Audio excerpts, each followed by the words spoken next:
Hey guys, it's Panda here. Let me tell you about one of the most powerful women in Chinese history. She was not born royal, she was never technically emperor, but she can run China for over 40 years. And she did it all behind a curtain. Her name, Empress Dowager Cixi, and her story is straight and wild. She started off as just one of many imperial concubines, but she gave birth to the emperor's only surviving son, in a forbidden city that's like hitting the political jackpot. So when the emperor died, her toddler became the next ruler. Too young to rule, obviously, so Cixi stepped in as the boy's mother to help. But it wasn't just her. She had to share power with the emperor's widow, at least until she didn't. Legend has it, Cixi literally staged a coup, locking down the palace, arresting top minister, and declaring herself the one in charge. She called it serving behind the curtain, but really, she was running the empire. She ruled through 3 puppet emperors.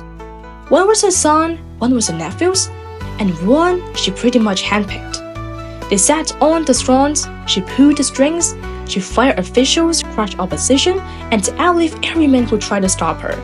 One guy even tried to assassinate her. She'd had him arrested, beaten, and mysteriously disappear. She wasn't here to play, but here's the plot twist. Despite being super conservative politically, Cixi introduced electricity to Beijing. She built China's first railroads. She sent students overseas to learn modern science.